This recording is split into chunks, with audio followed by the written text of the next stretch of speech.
E eu quero compartilhar com você, nessa noite, exatamente isso que nós estamos lendo agora. Diz assim a palavra do Senhor: E caindo em si, disse: Quantos trabalhadores do meu pai têm abundância de pão, e eu aqui pereço de fome?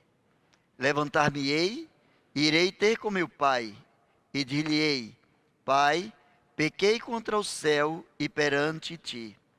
Já não sou digno de ser chamado teu filho. Faze-me como um dos teus trabalhadores. Vamos orar. Vamos agradecer a Deus por essa oportunidade que Ele nos dá. Amado Deus, em nome de Jesus, coloque essa palavra, Senhor, em nossos corações. Recebe, ó Deus, nossa gratidão, recebe o nosso louvor por tudo quanto Tu nos tens dado.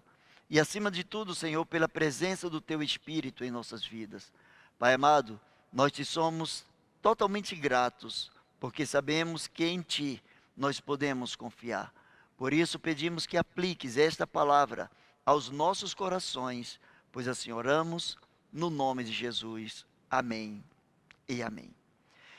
Queridos, eu quero pensar com vocês sobre o seguinte tema: ressignifique com respeito à sua história. Ressignifique com respeito à sua história. Ora, para ressignificar a sua história, você precisa primeiro saber qual é a história que você conta acerca da sua própria vida. Qual é a história que você conta para que as pessoas acreditem que você é quem você diz ser? Qual é a história que você conta para impressionar Deus, para que Deus se incline, para que Deus tenha misericórdia da sua vida? E qual é a história que você conta para você, para se sentir digno de determinadas coisas, em determinadas situações? Qual é a história que você conta para você? Qual é a história que você está colocando diante das pessoas, diante dos fatos? E eu quero convidar você, nessa noite, a ressignificar toda essa sua história. Com certeza, por mais bem-sucedido que você seja, ou aparente ser, a sua vida é feita de altos e baixos.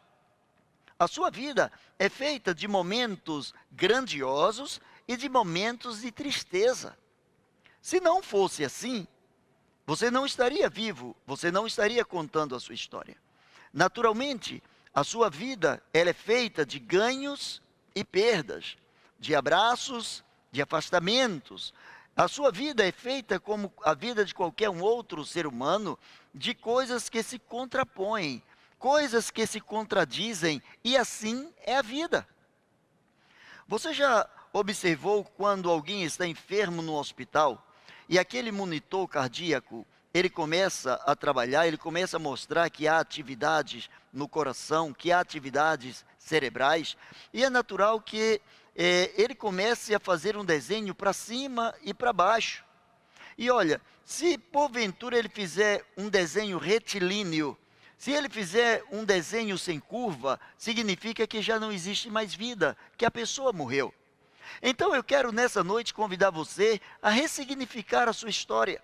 Aquelas coisas que porventura você as tem como sendo desastrosas, as coisas que você traz consigo como sendo perniciosas, eu quero que nessa noite você esteja colocando-as diante da presença do Pai e experimentando do Pai uma nova leitura, uma nova aplicação, um novo entendimento daquilo que foi escrito na sua história e daquilo que você absorveu ou aquilo que você presenciou como sendo seu de direito.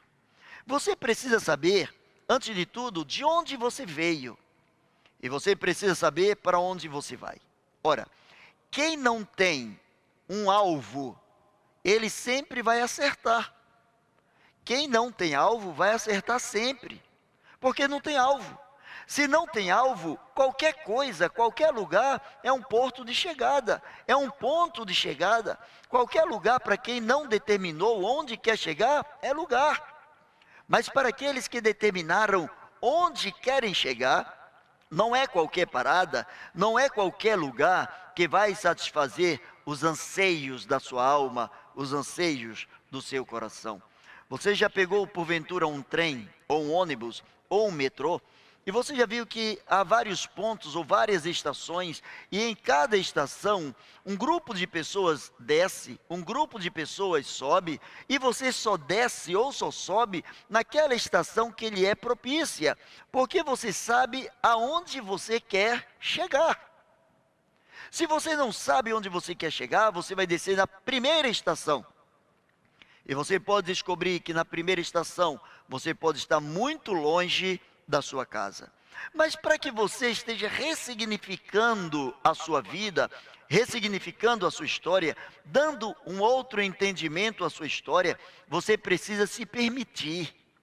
Você precisa abrir o seu coração, você precisa respeitar a sua própria história.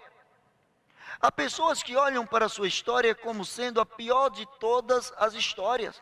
Há pessoas que olham para o seu passado focando no seu futuro, e há pessoas que ficam desalentadas porque parece que não trazem nenhum tipo de bagagem, não trazem nada que possa satisfazer os anseios ou os desejos do seu coração. Você precisa se permitir. Primeiro, permita-se crescer. Você primeiro precisa permitir um crescimento na sua vida. Se você não permitir um crescimento na sua vida, você nunca vai a lugar nenhum. Amplie a sua visão. Primeiro no relacionamento com Deus. Permita-se conhecer mais esse Deus. Permita-se conhecer mais o amor do Pai. Permita-se ter um aconchego maior, um abraço mais apertado, um abraço mais caloroso por parte do Pai. Valorize a sua jornada, valorize a sua vida.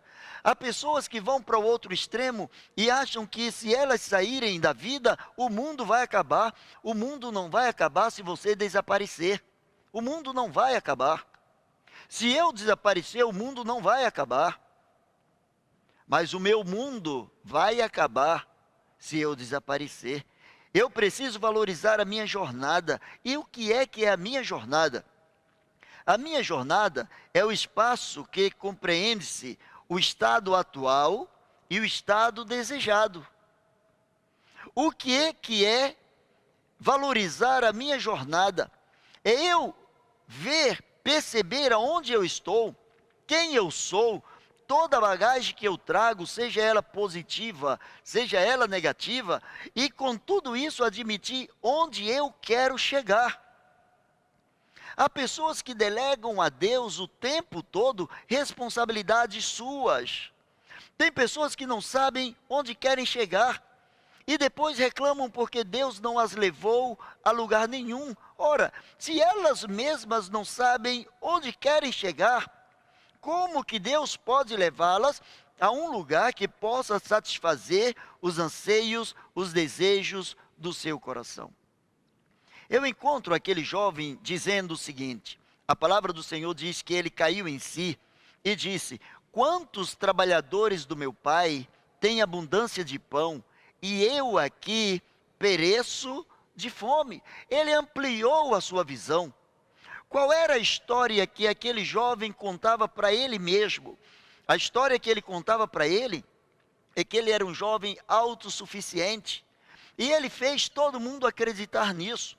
Chegou para o seu pai e fez o pai acreditar que ele era autossuficiente, que ele não precisava mais do pai, que ele não dependia do pai para continuar vivendo. Ele era dono do seu próprio nariz, ele queria tomar as suas decisões, e a partir do momento que ele permitiu ele mesmo tomar as suas decisões, a sua visão foi ampliada. Ele descobriu que o mundo não é do jeito que ele pintava, do jeito que ele sonhava, que a vida não era colorida, que a vida não tinha o mesmo sabor e o mesmo aconchego que ele encontrava na casa do seu pai.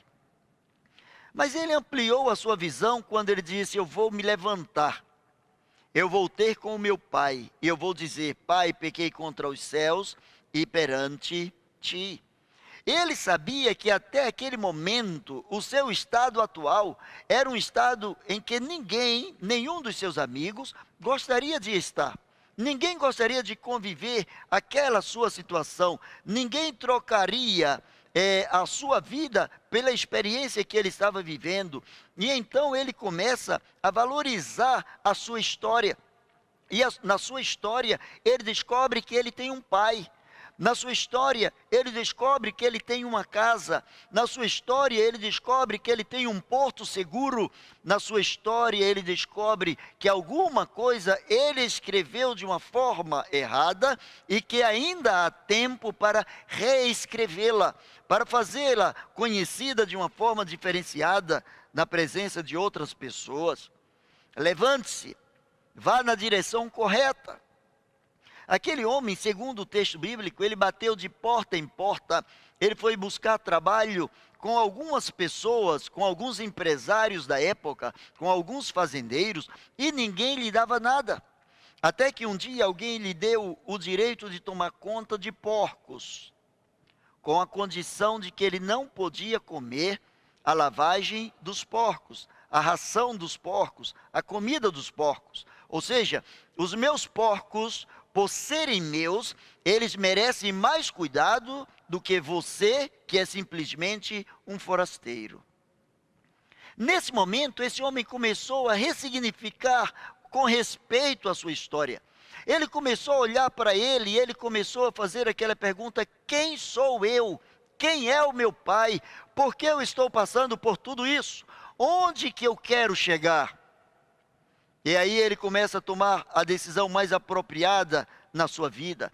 Ele descobre que ele precisa, para ressignificar a sua vida, ele precisa reconectar com outras pessoas. Ele precisa tratar relacionamentos com outras pessoas. Ele precisa conviver de uma forma diferenciada. Ele começou a descobrir que quando uma inteligência é colocada à disposição de uma outra inteligência, ou quando duas inteligências são unidas, elas se superam. Elas juntas vão co-criar alguma coisa diferenciada. Aqueles que se isolam, aqueles que querem viver sozinhos, aqueles que são autossuficientes, são aqueles que não prosperam em nada na vida, porque eles acham que eles são o eixo do mundo, o eixo da terra, e que tudo gira em torno da sua vontade, tudo em torno da sua inteligência, da sua vontade, da sua sabedoria. Os sábios, eles compartilham. Os sábios pedem ajuda, os sábios reconhecem suas fraquezas, os sábios reconhecem o quanto eles precisam de alguém para que eles possam andar com esse alguém. Os sábios não se têm como autossuficiente, porque o sábio ele começa a pensar que quanto mais ele se conhece, mais ele se cura, mais ele cresce. Esse homem mostrou sabedoria quando ele disse ao pai, quando ele projetou em dizer ao pai: pai, eu não sou digno de ser chamado teu filho. Ele começou a mostrar com essa ação: pai, eu aprendi no mundo lá fora, eu aprendi depois de ter levado tanto dinheiro, de ter utilizado as riquezas que você me deu, depois de viver o melhor da vida, eu descobri que algo melhor na vida ainda estava para vir, ou por vir a mim, e que o dinheiro não podia me trazer. E eu descobri que esse algo que estava me faltando era humildade. Quando ele saiu da casa do pai, a palavra dele foi: pai, dá-me a parte da fazenda que me pertence. E agora eu encontro esse mesmo homem dizendo: eu vou me levantar. Só se levanta quem está caído. Ele começou a reconhecer: eu estou caído. Ele começou a contar a sua história para si mesmo de uma forma diferenciada. Antes ele batia no peito e contava a história de: eu sou filho de um grande fazendeiro. Eu sou filho de um homem muito rico. Eu, portanto, sou herdeiro. Eu, portanto, sou alguém que tem muita condição financeira. Eu faço o que eu quero. Essa é a história que ele contava acerca de si mesmo. O sofrimento fez ele entender que ele contou essa história o tempo todo para muitas pessoas. Talvez muitos dos que moravam ali, dos seus vizinhos, acreditaram nisso, porque viam-no na casa do seu pai como alguém que verdadeiramente tinha muito dinheiro, alguém que possuía muitas herdades. Talvez ele impressionou até o próprio pai, Mas ele não convenceu o pai com a sua história. A sua história estava mal contada, nem mesmo o pai ele convenceu. Tanto que o pai deu o que ele pediu, o pai atribuiu aquilo que ele achava que era necessário, porém, o pai ficou, segundo a palavra de Deus, o pai ficou esperando a sua volta. O pai ficou esperando que ele estivesse retornando para o seu lar. Então o pai não acreditou que ele era autossuficiente, que ele sabia fazer todas as coisas e que ele não dependia de ninguém. Talvez você já tenha falado: eu não dependo de ninguém para nada. Eu não gosto de depender de ninguém para nada. Você precisa reescrever a sua história. O nome disso é soberba. Não é por uma questão de orgulho, é que eu não gosto de depender de ninguém. Quem não gosta de depender de ninguém é orgulhoso. Não tem uma outra palavra. Quem não gosta de depender de ninguém é autossuficiente. Até o próprio Jesus dependeu da vontade do Pai. Pai, se for possível. Então não estava no controle dele, mas estava no controle do Pai. Pai, se for possível, passa de mim este cálice. Contudo, não se faça o que eu quero, mas a tua vontade, o teu querer, prevaleça a tua vontade sobre a minha vida. O próprio Jesus dependeu de alguém, o próprio Jesus dependeu do próprio Pai. Quando o filho voltou agora trazendo uma nova história, trazendo agora um novo significado, ele começou a descobrir que a humildade precede a honra. Ele começou a dizer: eu vou me levantar, eu vou ter com meu pai, eu vou dizer: pai, eu não sou digno, eu sou indigno.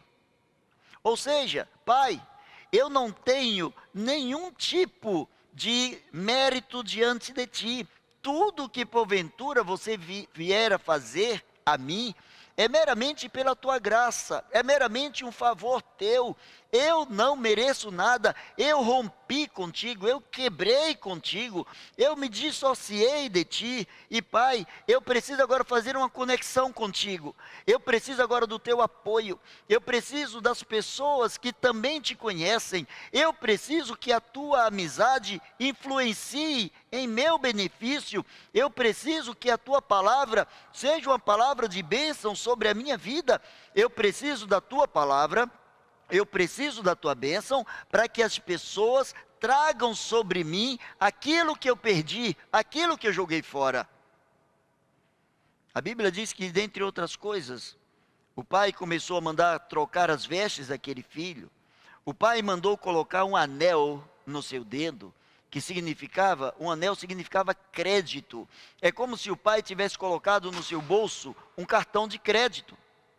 É como se o pai estivesse dizendo para ele: onde você pisar a planta do seu pé, aí é sua, é possessão sua. Você pode comprar o que quiser, passe o cartão, quando a fatura chegar, eu vou pagar. É como se o pai estivesse dando a ele um cartão de crédito adicional. Mas esse cartão estava no nome do pai. Ele estava saindo agora com alparcas novas, com sapatos novos, com roupas novas, com uma dimensão de vida diferenciada, fazendo novas amizades, indo às pessoas conhecidas anteriormente ou conhecendo outras pessoas, porque o seu pai o aceitou dentro de casa. Ele já não era mais aquele filho que saiu de uma forma moribunda, saiu de uma forma dissoluta, saiu para fazer a sua vontade, mas ele era agora um filho que voltava arrependido, que voltava quebrantado, e agora trazia uma história diferente, dizendo ao pai: pai, eu não sou digno de ser chamado teu filho, eu sou uma vergonha para você.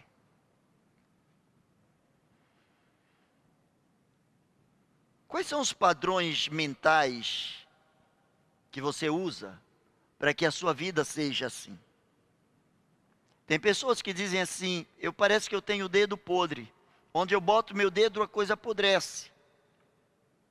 Tem pessoas que dizem: eu não tenho sorte para nada, nunca ganhei nada na vida. Você quer ter sorte? Eu vou te ensinar a ter sorte a partir de hoje. Sorte é uma combinação entre vontade, capacitação e oportunidade. Se você tiver essas três coisas, você é uma pessoa de sorte. Se você quer ter sorte em qualquer área da sua vida, primeiro você precisa querer vencer nessa área da sua vida. Você precisa determinar o que você quer. Você precisa saber onde você quer chegar. Segundo, você precisa ser capacitado para isso. Sorte não é ao léu. Sorte é resultado de um trabalho, de uma capacitação. E a isso some-se a oportunidade. Sabendo-se que a oportunidade não se espera, a oportunidade se cria. Oportunidade não se espera, oportunidade se cria. Se você quer ser uma pessoa cheia de sorte, então seja uma pessoa determinada. Eu quero fazer aquilo na minha vida. Eu quero determinar isso na minha vida. Eu quero ser um excelente profissional. Ótimo. Primeira coisa, você precisa desejar ser esse excelente profissional. Eu desejo ser um excelente marido, uma excelente esposa, um excelente pai ou filho. Ótimo, você fez a decisão correta. Não queira ser apenas alguém limítrofe. Não queira ser mais um, mas seja o excelente. Queira ser o excelente. Agora, pague o preço da excelência. Tem pessoas que querem ser servos de acordo com o coração de Deus, mas não querem pagar o preço de se humilhar na presença de Deus, de buscar a presença de Deus em oração, de ler a palavra de Deus. São pessoas que não buscam a Deus de forma nenhuma e querem que de uma forma milagrosa Deus os torne em verdadeiros heróis. Os homens que a Bíblia relata que tiveram uma intimidade maior com Deus, observe o relacionamento desses homens com Deus. Observe o quanto eles desprenderam, observe o quanto eles investiram em tempo para estarem com Deus, falando com Deus, meditando na palavra de Deus, cumprindo o propósito de Deus, buscando ouvir a voz de Deus. O salmista chega a dizer: sonda-me, ó Deus, porque tu conheces o meu pensamento, prova-me, porque tu conheces o meu coração. Vê se existe em mim alguma coisa que eu não conheço. Vê se existe alguma raiz de amargura, alguma raiz de pecado, alguma coisa que quando eu arranquei o que era ruim, ficou ali restando. E para que isso não cresça de novo, tira e leva-me pelo caminho eterno. O salmista determinou ser alguém mais do que vencedor, mas ele pagou o preço. Ele pagou o preço de buscar a face do Senhor de uma forma diferenciada. Agora, se você quer reconsiderar a sua história, se você quer ressignificar a sua história, se você quer ter, antes de tudo, algo de diferente na sua vida, se você quer se permitir mudar a sua história, e ninguém pode mudar a sua história senão você. Ninguém muda senão você. Ah, mas eu quero que Deus mude a minha história. Deus não vai mudar a sua história se você não mudar a sua história. É você que precisa mudar a sua história. Senhor, eu quero que Deus me faça parar de beber. Ótimo, Deus vai te dar poder, através do convencimento, através da palavra, através das pessoas, através da ciência, mostrando que aqueles que se entregam aos vícios, são pessoas que estão jogando a sua saúde fora. Mas Deus não vai descer do céu e pegar o seu cigarro, pegar a sua bebida, pegar a sua droga e jogar fora, porque é uma decisão que você precisa tomar. Ah, no dia que Deus quiser, eu vou aceitar Jesus como meu Senhor e Salvador. Qual é o dia que Deus não quer que isso aconteça? Só fala isso quem desconhece o que diz a palavra de Deus, porque Deus amou o mundo de uma forma maravilhosa, que deu o seu Filho para que todo aquele que nele crê não se perca, mas seja salvo. Então é atribuir a Deus, é contar uma história para Deus, para que Deus acredite na sua fragilidade. E você não é tão frágil quanto você gostaria que as outras pessoas acreditassem. Isso é autopietismo. Você precisa sair. Você precisa sair dessa zona de conforto. ou de desconforto. Às vezes, a zona de desconforto é o que te atrai às pessoas. E você precisa sair dessa zona, você precisa sair dessa situação, você precisa se permitir, você precisa fazer conexão com outras pessoas, você precisa avançar. Mas para que tudo isso aconteça, você precisa confiar. A confiança é o resultado entre a permissão que você dá e as conexões que você faz. Você já deve ter ouvido aquela máxima: dize-me com quem andas e eu direi quem és. As nossas companhias, elas influenciam. Geralmente na adolescência nós ouvimos muito dos nossos pais o seguinte: você está muito parecido com o seu amigo fulano de tal.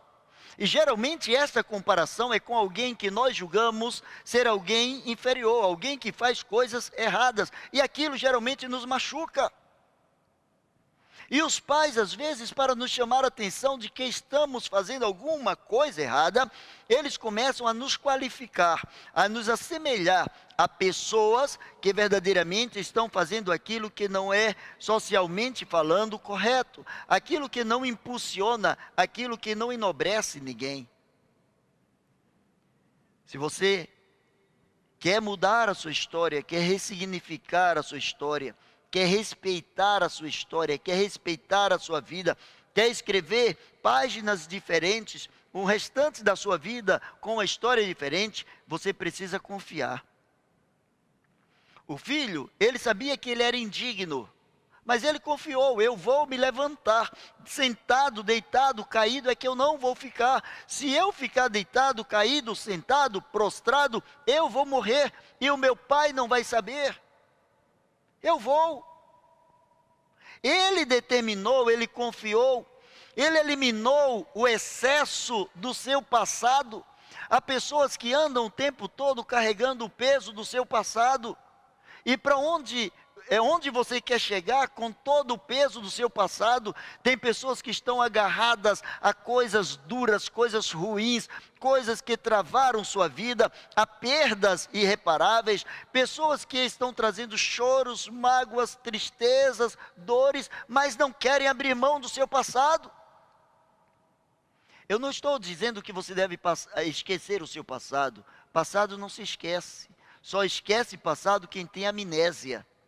Eu não quero que você tenha amnésia. Eu quero que você seja superior ao seu passado. Eu quero que você conte para você uma história de que o seu presente, você só chegou até o atual presente porque o seu passado, por pior que tenha sido, ele contribuiu para isso. Você só chegou até onde você chegou contando com as coisas que você ganhou e que perdeu no passado. Tudo isso faz parte da sua história e você precisa eliminar o excesso de passado. Quem vive focado no passado é tendente a levar uma vida de depressão. É tendente a levar uma vida de depressão. As pessoas recordam o passado. As pessoas, quando olham para o passado, é como um passado que foi glorioso. As pessoas trazem isso como motivação para prosseguirem. Mas as pessoas que trazem o seu passado como algo que lhe sugere perdas, que lhe sugere danos, que lhe sugerem coisas que não satisfazem a ele mesmo, a si mesmo, são pessoas que estão fadadas a viverem debaixo da proteção. Existem coisas em que nós fomos treinados no passado para coisas que já não existem mais no mundo. Você que tem acima de 40 anos, quem tem acima de 40 anos possivelmente conheceu um aparelho que era o computador da época, chamado de máquina de datilografia. Conhece? Lembra disso? E que você até aprendeu, você foi levado a aprender a SDFG, cedilha LKJH. Lembra disso?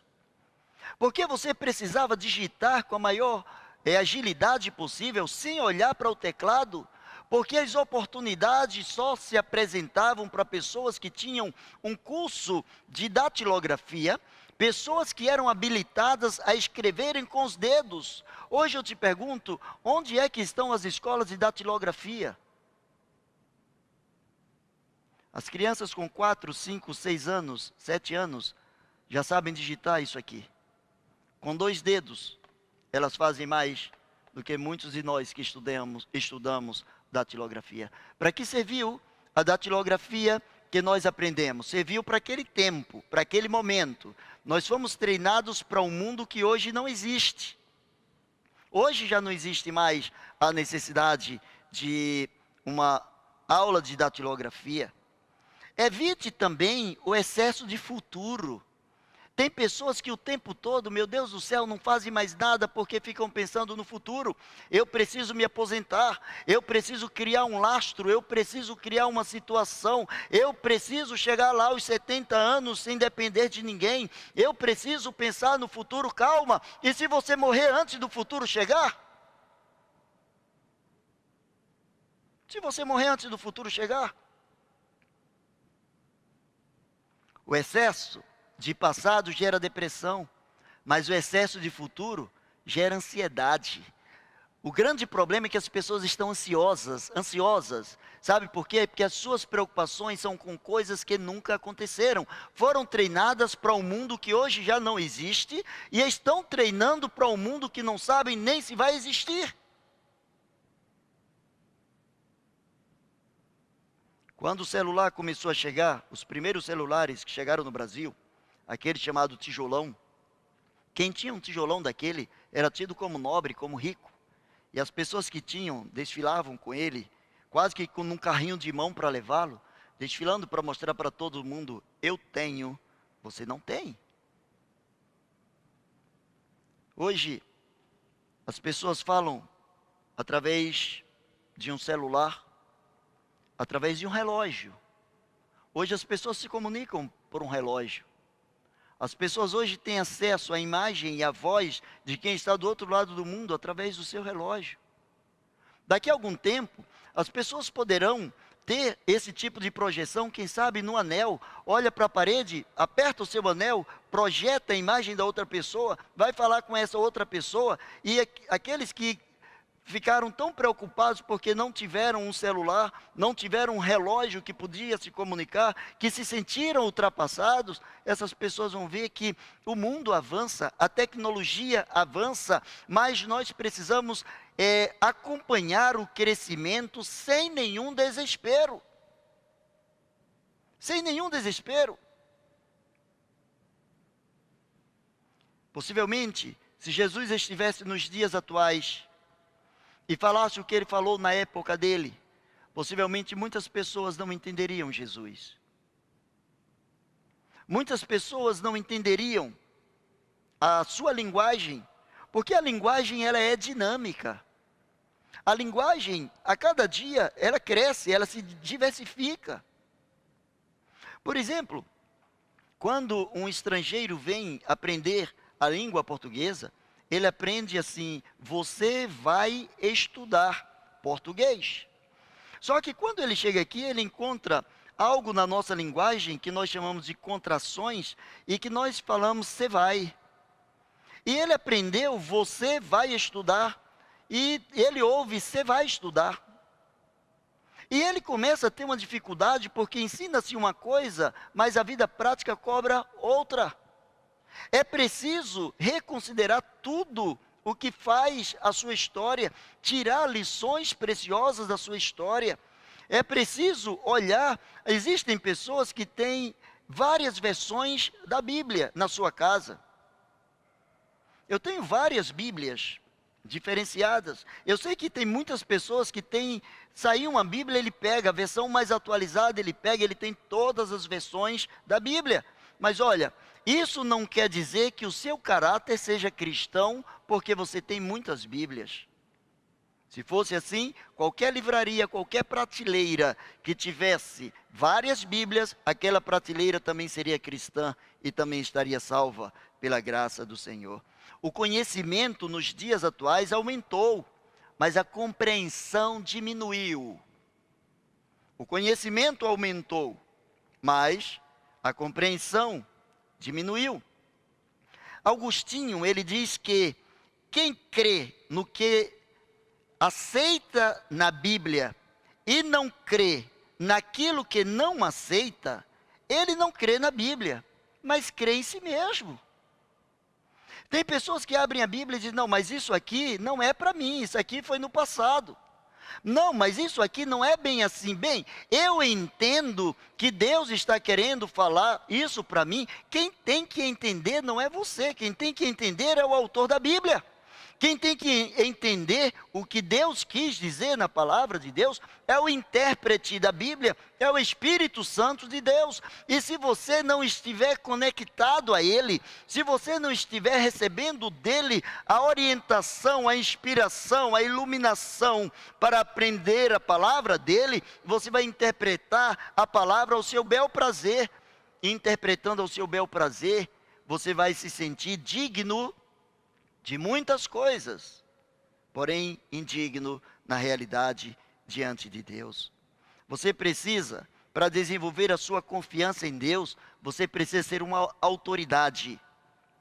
Autoridade é diferente de autoritário. Tem pessoas que são autoritárias e tem pessoas que são autoridade. Autoridade se volta para a pessoa que é o autor da própria história. Quando nós confessamos os nossos erros, nós somos a autoridade sobre aquele erro. Levantar-me-ei, irei ter com meu pai e dir-lhe-ei, Pai, eu pequei contra os céus. Eu agredi o mandamento de Deus, eu dissipei, eu destituí, eu não valorizei o que Deus queria que eu fizesse. Eu pequei contra ti, eu manchei a tua imagem na sociedade. Pai, eu agora vou te contar uma parte da minha história que eu não sabia. Pai, eu sou indigno de ser chamado teu filho. Eu não mereço ser chamado teu filho. Esse filho mostrou autoridade, porque ele confessou os seus erros, porque ele assumiu os seus pecados diante do Pai. A palavra do Senhor diz que, se confessarmos os nossos pecados, Ele é fiel e justo para nos perdoar os pecados e nos purificar de toda injustiça. Enquanto nós encobrimos os nossos pecados, aquele que encobre as suas transgressões nunca prosperará, mas o que as confessa e deixa, quem confessa e deixa, alcançará misericórdia. Você quer ressignificar a sua história? Para ressignificar a sua história, você precisa confessar os seus pecados a Deus, porque você é indigno diante de Deus. Se você quer ressignificar com respeito à sua história, se você quer tirar proveito de toda a sua história, se você quer que a sua história se torne uma história cuja autoridade se manifeste na vida de outras pessoas, você precisa, antes de tudo, colocar diante do Senhor a sua confissão. Mas eu quero concluir. Eu quero terminar. Diz a palavra do Senhor: levantar-me-ei, pois, irei ter com meu pai, dir-lhe-ei, Pai, pequei contra os céus diante de ti, não sou digno de ser chamado teu filho, faze-me como um dos teus empregados. Ele saiu dizendo: dá-me a parte da fazenda que é minha. Eu tenho autoridade sobre uma parte da fazenda. Eu sou o cara. Pai, eu sou rico. Pai, eu quero viver a minha vida. Eu mando em mim. E agora ele volta dizendo: Pai, eu não sou digno de ser chamado. Não é nem tido como. Eu não sou digno de ser chamado teu filho. Pai, aceita-me como um dos teus empregados. Não deixe que outros contem a tua história. Se você deseja ressignificar a sua vida, seja você o autor da sua própria história. Comece descobrindo quem é você. Quem é você? Geralmente nós sabemos quem são os outros. Não sabemos quem nós somos. De onde você vem? Qual é a sua trajetória? Onde você quer chegar?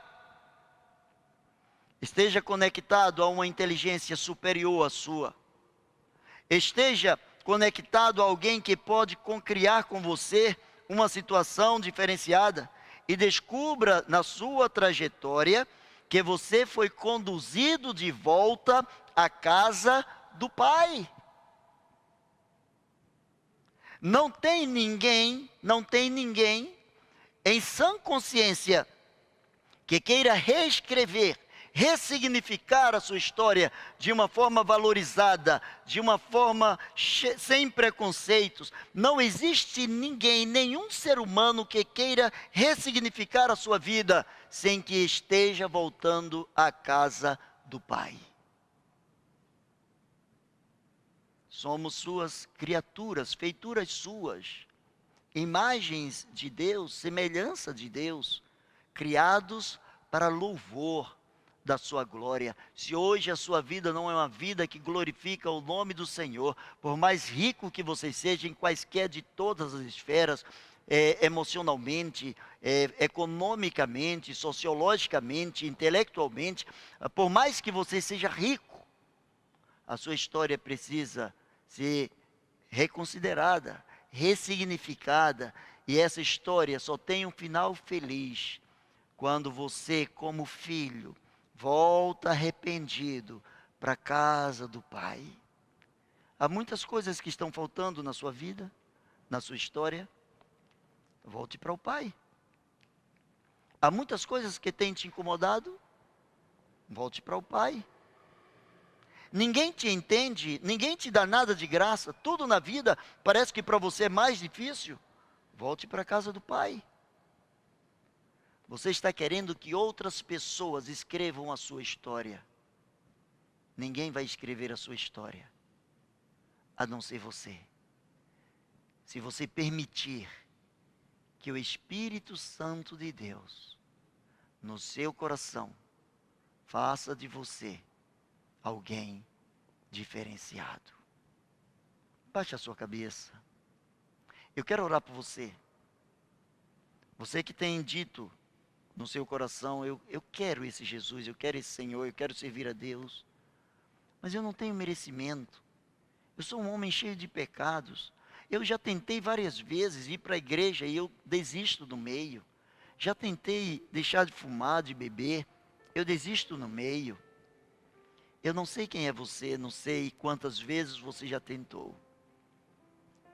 Mas eu quero dizer a você que aquele a quem você vai, de todo o seu coração, de toda a sua alma, de todo o seu entendimento, ele não te deixará sair de lá menos do que um filho honrado pelo Pai. Você quer voltar nessa noite para Ele? Diga aí no seu coração: Jesus, eu estou voltando para Ti. Jesus, eu estou te declarando como meu Senhor da vida. Senhor, eu estou voltando ao convívio, à comunhão dos santos. Senhor, eu quero ter uma vida de intimidade maior contigo. Me dá o privilégio de orar por você. Santo Deus e eterno Pai, para a honra e glória do Teu santo nome, toma em Tuas mãos, Senhor, cada pessoa, cada vida, que nessa noite, Senhor, tem dito para Ti: Senhor, eu quero ressignificar a minha história, eu quero escrever a minha história de uma forma diferente. Eu quero ver, ó Deus, que até os meus tropeços, até as minhas falhas, serviram para eu descobrir que sem Ti eu nada sou, que eu preciso de Ti. Tem misericórdia de mim, Senhor. Ó Deus, atenta para esses corações. Responde consoante a Tua grandeza, mediante o Teu amor, a Tua fidelidade, Senhor. Repreende o vício, repreende o pecado, repreende, ó Deus, a incerteza. Abraça esse coração em nome de Jesus, Senhor. Abraça essa família, cura essa enfermidade, Senhor. Senhor, dá a vitória nessa causa que está em juízo. Ó Deus, que Tu estejas surpreendendo esta vida, que Tu estejas glorificando o Teu santo nome, pois assim nós oramos em nome de Jesus. Amém e amém. Que Deus te abençoe. Você que é CIB, você que aprendeu a amar essa igreja, nós gostaríamos de levar o Evangelho um pouco mais adiante. Então eu gostaria que você também se inscrevesse no canal, desse um like lá pra gente, espalhasse com a sua lista de amigos, porque a gente precisa pregar o Evangelho, é você que está fazendo isso. É tão fácil. Ajude-nos a levar um pouco mais a palavra de Deus. Que Deus te abençoe. CIB, a igreja que ama e abençoa.